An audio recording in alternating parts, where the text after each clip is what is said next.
Hi, I'm Annie Botticelli, and welcome to my report on the pink full moon in Scorpio on April 23rd, 2024.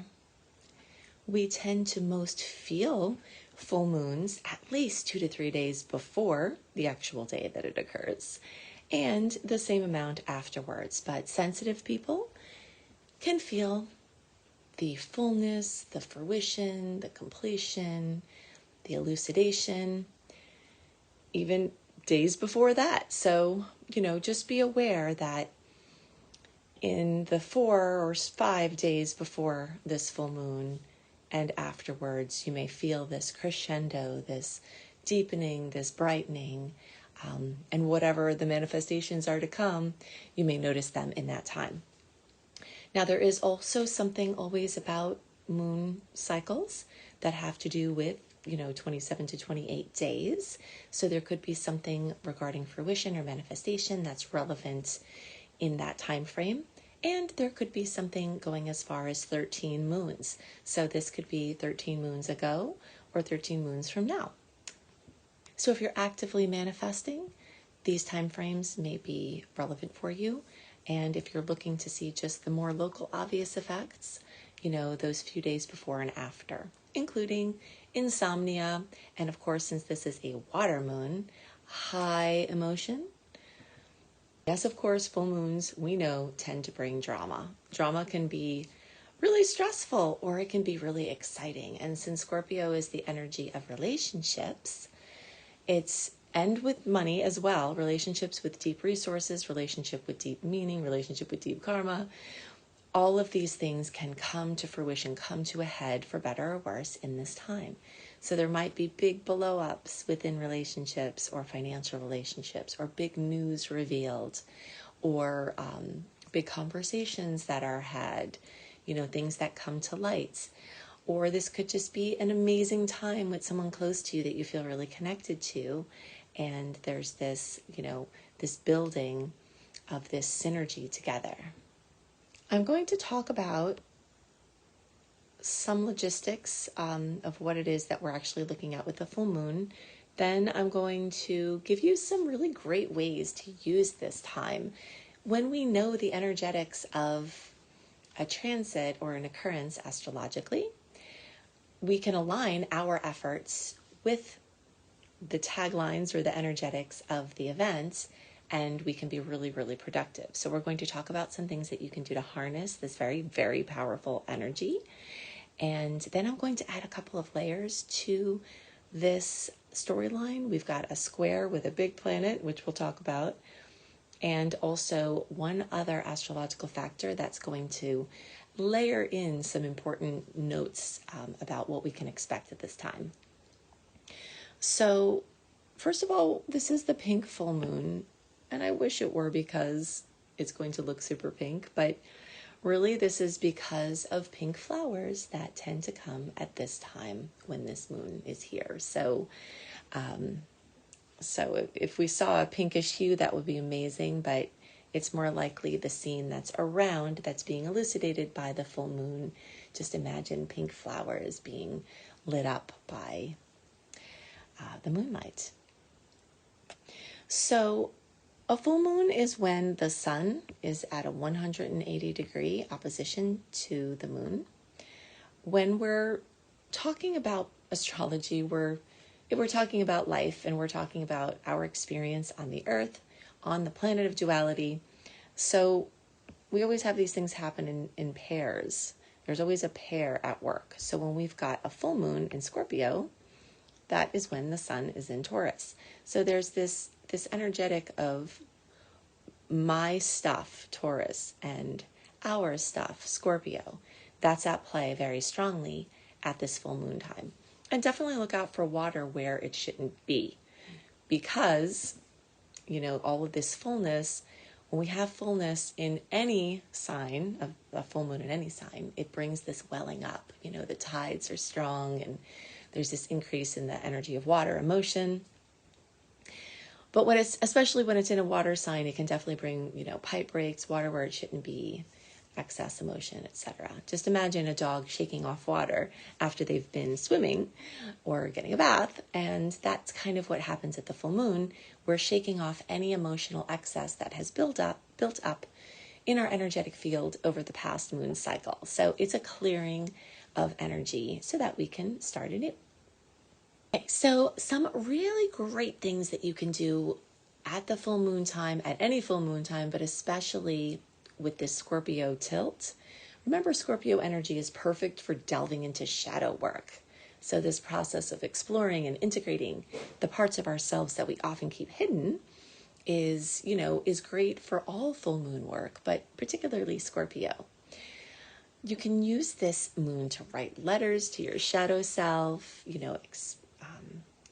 trying to move deeper into acceptance and love of the dark sides of yourself and the dark sides of other people. So you can explore those aspects of yourself that you usually may avoid or deny. And sometimes these things that we push aside may come up at the full moon time, whether we want them to or not. So expressions of, inner ugliness and, just things that we're trying to avoid. This is a time where we can work out how we can integrate these into our conscious lives to accept the duality of our being, so we can live in more wholeness and authenticity. This is also a great time for psychic development exercises. So the full moon, is a great time for this in general, but water signs we have intuition in every sign, but there's a depth of the esoteric, the deep mystery that's involved with water signs, so any kind of things like tarot readings and astrology and, tuning into messages from other dimensions or dreams, your subconscious mind, synchronicity, your intuition, all of this is great for this time. And things like transformation rituals. So, you could go out and moon gaze. You could work with crystals. You could, work with water. Ritualistically at this time, just embodying the elements of this time. You can also tune into and ask for guidance from ancestors. So your familial lines, anything that you feel connected to from the past, meditation, working with any of these things are really powerful now. Creating a vision board, while you're in this process of elucidation can also be wonderful. This can really help to crystallize your vision, and really use this moon for manifesting. You can also do what I like to call a reveal and release ceremony. And this has to do with asking for blocks to your intimacy, all Scorpio things, blocks to your relationships, blocks to synergy with your, people in your life, blocks to your financial abundance or experience, or your joint experience with money with other people, shared resources. You can ask for blocks in those arenas to be revealed with this full moon, so you can use it that way. And another way that we don't often talk about as it relates to Scorpio has to do with the fact that Mars is a co-ruler with Pluto for Scorpio. So Mars is very physical. So this doesn't just have to be about deep emotion. This can also be about physical transformation, taking on a physical challenge, running a marathon if you think, your body can handle it and it's safe for you.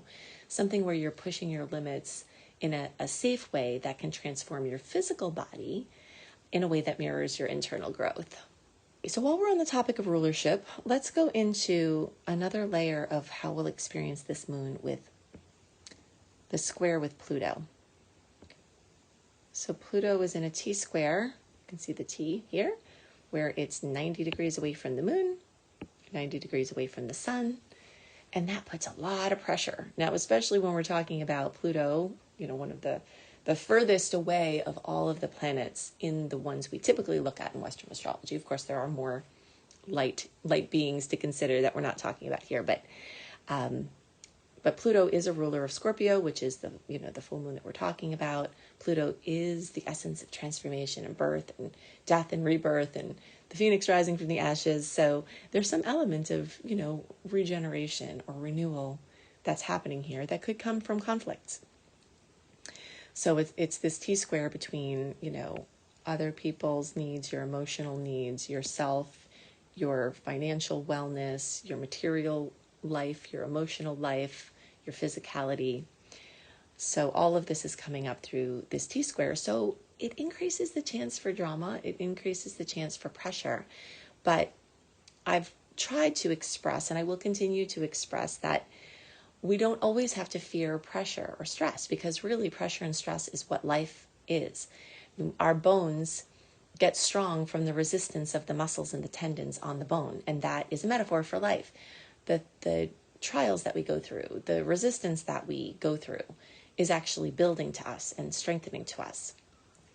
So this can be very building and very strengthening in a way that could be conflictive, but that can result in breakthroughs. That's ultimately what a square can do. And we've got a double square here. So be looking out for that as you see the tension, as you see the conflict, as you see the challenge, and you rise to that, you can break through to the next level of experience. Okay, one other layer that I want to add is to kind of flavor this time, this period of time, like we'll say 5 days before, so April 18th through April 28th, the closer to April 23rd when the actual full moon is. This period of time has the layer of the full moon. It has the layer of the Scorpio. It has the layer of the extra Pluto square. But it also has Mercury going direct. So April 25th, after having gone retrograde April 1st, Mercury is now changing directions. And what people often forget, or either don't know or forget, about Mercury going direct, they think, oh, it's direct, I can do everything now. But really, the 2 to 3 days before it goes direct and the 2 to 3 days after it goes direct, it's actually more chaotic than even other parts of the retrograde, even in the deeper retrograde time, because it's that awkwardness of changing directions. I always like to liken this with the analogy I like to use of when Mercury is going direct before it goes retrograde, it's going straight on a road at speed, flowing with the traffic. Then when it's going to go retrograde, it's like, oh crap, I have to make a U-turn and I'm all the way in the far lane. So that awkwardness of the shadow period that is before Mercury goes retrograde is the awkwardness of slowing down and trying to get through the cars to the lane where you're going to be able to turn around. And then the retrograde is you sitting there in the middle lane, trying to go the other direction, waiting for the traffic to be sparse enough for you to fit in. And then when it goes direct, like it is here at this moment, it's that awkwardness of, oh gosh, it's really unsafe. I'm trying to, fit into these speeding cars, and then going in the right direction, but then having to go up to speed so that nobody hits you from behind and that you're flowing again. So all of that energy is wrapped up in this time, and you will definitely be feeling that. So it will be very awkward. But as April progresses, as we get into May, things will start to clear from the retrograde.